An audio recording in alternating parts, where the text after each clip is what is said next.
సంగారెడ్డి జిల్లా కేంద్రంలోని అంబేద్కర్ చౌక్ వద్ద యువజన సంఘాల రాష్ట్ర అధ్యక్షులు కునవేణు ఆధ్వర్యంలో పయోనియర్స్ పాఠశాల సహకారంతో విద్యార్థులకు ఆటో డ్రైవర్లు, డీసీఎం, లారీ డ్రైవర్లకు రోడ్డు ప్రమాదాల నివారణ కోసం పలు అంశాలు వివరించారు.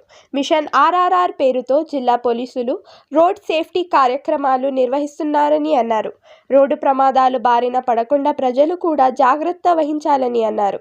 ఈ కార్యక్రమంలో town CI Ramesh, traffic CI Suman, Pioneer school vice principal Bhagyalakshmi, సిబ్బంది విజయ్, అశ్విన్ మరియు విద్యార్థులు, పట్టణ ప్రజలు పాల్గొన్నారు.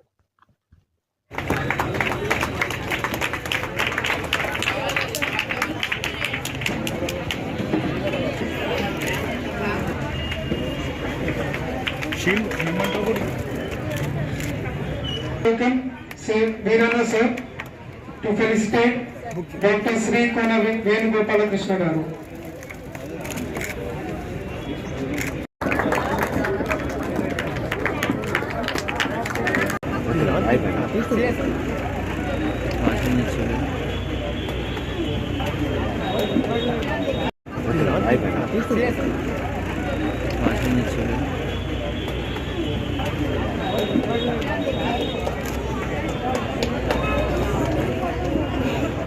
ఈ కార్యక్రమానికి ఇచ్చేసినటువంటి ఆటో డ్రైవర్లు, డీసీఎం డ్రైవర్లు, లారీ డ్రైవర్స్, అదేవిధంగా సమాజంలో ఉన్నటువంటి వాళ్ళందరూ కూడా ఈ కార్యక్రమాన్ని దిగ్విజయం చేయాలనేటువంటి దాని మీద సంగారెడ్డి జిల్లాలో ఉన్నటువంటి పోలీసులు నాకు తెలిసిన మట్టుకు ఒక యజ్ఞం తీసుకున్నారు.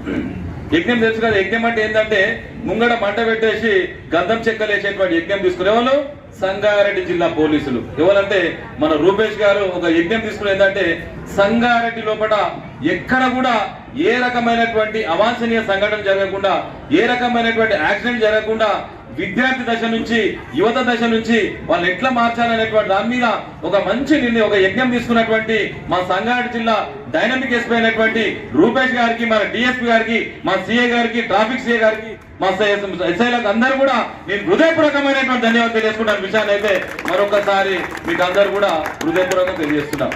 మా రమేష్ సార్, నిజంగా రమేష్ సార్ అంటే ఎప్పుడు కూడా నవ్వుకుంటా చాలా సంతోషంగా ఉండేటువంటి మా రమేష్ సార్ మొన్న సందర్భంలో విద్యార్థులు కూడా ఇట్లా యువత చాలా యాక్సిడెంట్లు అవుతున్నాయి, దీనిలో మంచి అవేర్నెస్ కార్యక్రమం పెట్టాలంటే ఈ సంగారెడ్డిలో ఎక్కడ పెట్టినా ఫంక్షన్ హాల్లో 10,000 మందితో పెట్టినా ఈ అంబేద్కర్ స్టాచ్యూ దగ్గర సుమారు ఒక 300 మందితో పెడితే సంగారెడ్డిలో ఉన్నటువంటి 3 లక్షల మందికి చేరేటువంటి అవకాశం మా అంబేద్కర్ స్టాచ్యూ దగ్గర ఉందనేటువంటి విషయాన్ని చెప్పడమే ఈ కార్యక్రమం యొక్క ముఖ్య ఉద్దేశం అని చెప్పేసి కూడా మీకు అందరూ కూడా మనస్ఫూర్తిగా తెలియజేసుకోవడం విషయాన్ని కూడా మరొకసారి తెలియజేసుకున్నాం. ఎంతో సౌహృదయంతో మంచి కార్యక్రమం చేద్దామనేటువంటి దాని మీద సంపూర్ణంగా సహకారం చేసినటువంటి మా రమేష్ సార్ గారికి నేను ప్రత్యేకమైన ధన్యవాదాలు.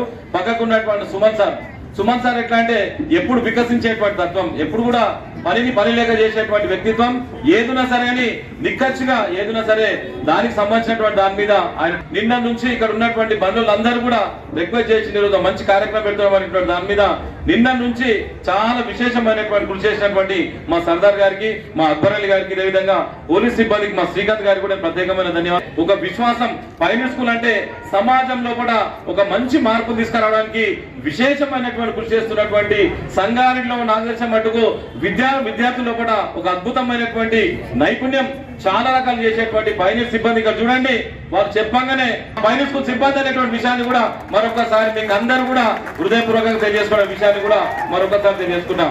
మా భాగ్యలక్ష్మి మేడం గారికి, మా ఇమ్రాన్ మేడం గారికి, మా విజయ్ గారికి, మా అశ్విన్ గారికి, మా మల్లేష్ గారికి, వాళ్ళ సిబ్బంది అందరూ కూడా ప్రతి ఒక్కరు కూడా పేరు పేరున ధన్యవాదాలు తెలియజేస్తున్నారు.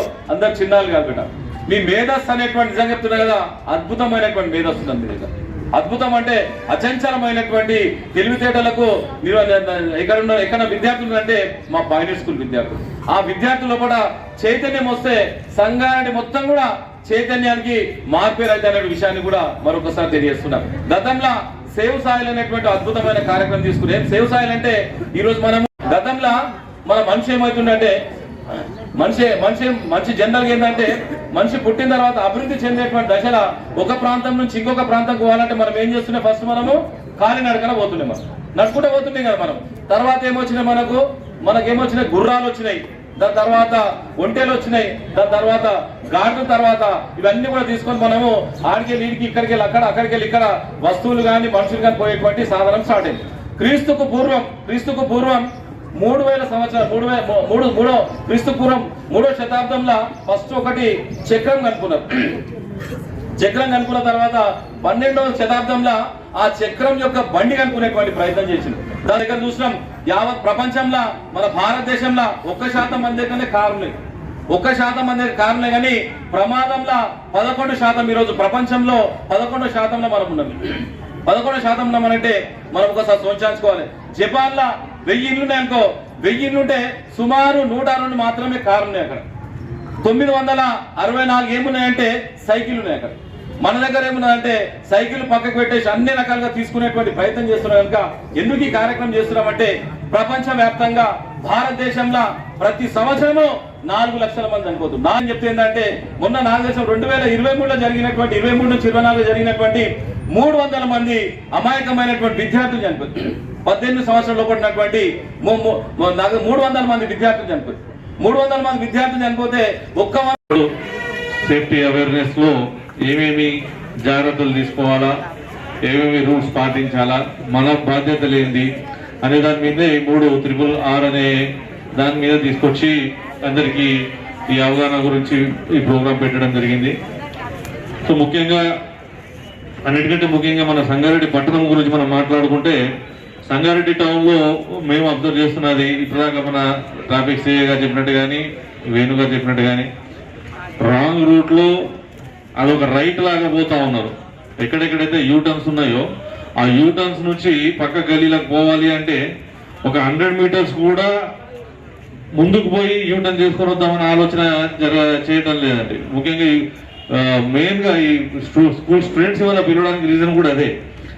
ఈ స్కూల్ పిల్లలని తీసుకొని మరీ దారుణం ఏంటంటే స్కూల్ పిల్లలని తీసుకొని వాళ్ళ పేరెంట్స్ రాంగ్ రూట్లోకి వెళ్ళిపోతున్నారు, దగ్గరనే కదా స్కూల్ అని చెప్పేసి. అంటే దానివల్ల పిల్లలకి ఏం రెస్పాన్సిబిలిటీ తీసుకోరు. మళ్ళీ ముఖ్యంగా మళ్ళీ ఏమొస్తారంటే సార్ ఆ బండి ర్యాష్ గా వచ్చింది, ఆటో ర్యాష్ గా వచ్చింది చెప్పి మళ్ళీ ఉల్టా కంప్లైంట్ చేయడానికి వస్తూ ఉన్నారు. ఒకటి మాత్రం అందరూ కూడా గుర్తుపెట్టుకోవాలి, ఎవరికి గాయమైంది అనేది మేము చూడము, ఎవరు తప్పు చేసిందని చూస్తాం. తప్పు రాంగ్ రూట్ లో వచ్చి రాంగ్ రూట్ లో నడిపిన వ్యక్తికి గాయాలైతే రాంగ్ రూట్ లో పోయిన వ్యక్తి మీదనే కేసు అవుతుంది, కరెక్ట్ గా పోయిన వ్యక్తి మీద కేసు కాదు. సో ఈ రూల్స్ అనేవి తెలుసుకోవాలి. ఈ ఆటో డ్రైవర్స్ కానీ మీరు పిల్లలని ఎక్కువగా ఎక్కించుకోవద్దు.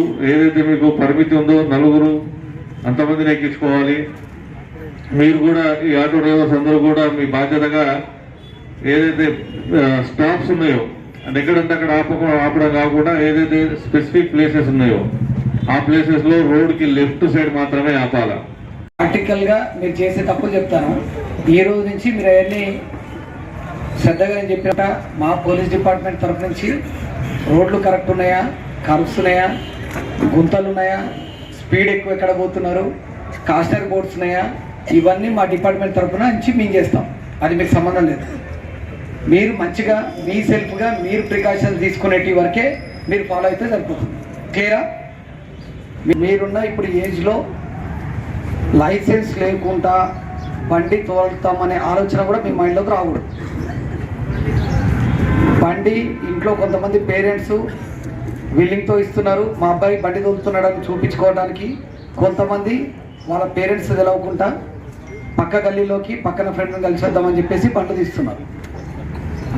ఇది తీయడం వల్ల మీకు బయటికి రోడ్డు మీదకి వచ్చే ముందల ట్రాఫిక్ రూల్స్ ఏంటో మీకు తెలియదు. ఇప్పుడు ఈ ఏజ్లో మీరు తెలియకుండా బండిని రోడ్డు మీద నడపడం వల్ల మీరు ఎంత ఇబ్బంది పడుతున్నారు, మీరు ఎంత లాస్ అవుతున్నారు, ఎటు వ్యక్తిని పోవాలి. First point. సెకండ్ పాయింట్, మీ ఫాదర్ కానీ మీ మదర్ కానీ మిమ్మల్ని స్కూల్ కాడ దింపడానికి వచ్చినా మీరు బయటకు పోయేటప్పుడు వాళ్ళు హెల్మెట్ పెట్టుకోకపోతే మీరు బండి మీద కూర్చోకూడదు. మీ మదర్ కానీ ఫాదర్ కానీ హెల్మెట్ పెట్టుకుంటేనే నేను బండి ఎక్కుతా అని చెప్పేసి మీరు గొడవ పెట్టుకోవాలి. ఈరోజు నుంచి మా దగ్గర ఉన్న యాక్సిడెంట్ డేటా ప్రకారం ముందు బండి డ్రైవ్ చేసేటోళ్ళ కంటే వెనకాల కూర్చునేటోళ్ళే చాలా మంది చనిపోతున్నారు కింద పడ్డ తర్వాత. అది హెడ్ ఇంజరీతో కానీ వెహికల్ హిట్ చేయడం వల్ల కానీ మీకల్లా మీరు సెల్ఫ్గా కింద పడడం వల్ల కానీ వెనక పిలియన్ రైడర్స్ ఎక్కువ మంది చనిపోతున్నారు మెయిన్ రైడర్స్ కంటే. అందుకే ఇద్దరు హెల్మెట్ పెట్టుకోవాలి. మమ్మీ ఫాదర్ హెల్మెట్ పెట్టుకోకుండా మేము వెనకాల కూర్చోము, నడుచుకుంటూ వస్తాము, లేదంటే ఆటో బుక్ చేసుకుంటామని చెప్పాలి. హెల్మెట్ వల్ల ఇంత ఇంపార్టెన్స్ ఉంది. మీరు ఇప్పుడు ఈ ఏజ్లో మంచి చదువుకో, లైసెన్స్ చెప్పాను, హెల్మెట్ చెప్పాను. థర్డ్ పాయింట్ మెయిన్గా రాంగ్ రూట్ డ్రైవింగ్. పోలీస్ వాళ్ళు అక్కడ చెక్ చేస్తున్నారని రాంగ్ రూట్లో పోవడం, యూటర్న్ ఇంకొక 200 మీటర్స్ దూరం ఉందని ముందరనే షార్ట్ కట్లో రాంగ్ రూట్ వెళ్ళడం. రాంగ్ రూట్ వెళ్ళడం వల్ల ఏమవుతుందంటే రైట్ రూట్ వచ్చే పర్సన్కి మీరు ఎటు పోతారో అర్థం కాదు, కన్ఫ్యూజన్. మీరు పోయి ఆయనన్నా గుద్దుతారు, ఆయన వచ్చి మిమ్మల్ని గుద్దుతారు. రాంగ్ రూట్ ఎట్టి పరిస్థితుల్లో ప్రిఫర్ చేయకూడదు. ఇంటి దగ్గర నుంచి ఇంకొక 10 నిమిషాల ముందర మనం బయలుదేరి రాంగ్ రూట్లో సిటీలో రాంగ్ రూట్ డ్రైవింగ్ చేస్తే బండ్లు సీజ్ చేస్తున్నాము. మన సంగారెడ్డిలో ఇంకా చాలామందికి తెలియదు కాబట్టి అవేర్నెస్ కోసం నేను రాంగ్ రూట్ వస్తే వాళ్ళ కౌన్సిలింగ్ చేసి ఇంకోసారి రావద్దని చెప్తున్నాను.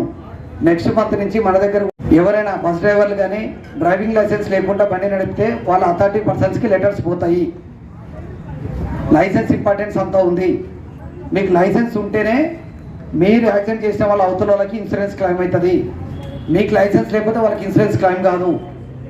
చిన్న చిన్న ఇష్యూస్కి మన హాస్పిటల్కి పోతే ₹1,00,000 బిల్లులు ఇస్తున్నారు. మీరు అదే యాక్సిడెంట్ చేస్తే వాళ్ళు ₹1,00,000 కట్టమంటే మీరు కట్టాల్సి వస్తుంది. ఒకే ఫోన్స్ పెట్టుకున్నా కానీ cell phone driving, head phones ear phones పెట్టుకొని సాంగ్స్ వినుకుంటూ డ్రైవింగ్ చేసినా కానీ అది సెల్ ఫోన్ డ్రైవింగే. సెల్ ఫోన్ డ్రైవింగ్కి ₹1,000. డ్రంక్ అండ్ డ్రైవ్ చాలా సీరియస్గా ఉంది గవర్నమెంట్. డ్రంక్ అండ్ డ్రైవ్ చేసిన వాళ్ళు డ్రైవింగ్ సీట్లో కూర్చోకూడదు. అది 2 వీలర్ అయినా 4 వీలర్ అయినా. మీరు అట్లాంటి హ్యాబిట్స్ ఏమైనా ఉంటే ఎక్కడ పార్టీ అవుతుందో అక్కడనే పండుకోవాలి. మార్నింగ్ వేసాకనే బండి ముట్టుకోవాలి. లేదు అంటే డ్రంక్ చేయని పర్సన్ తోటి డ్రైవ్ చేయించి మీరు వెనక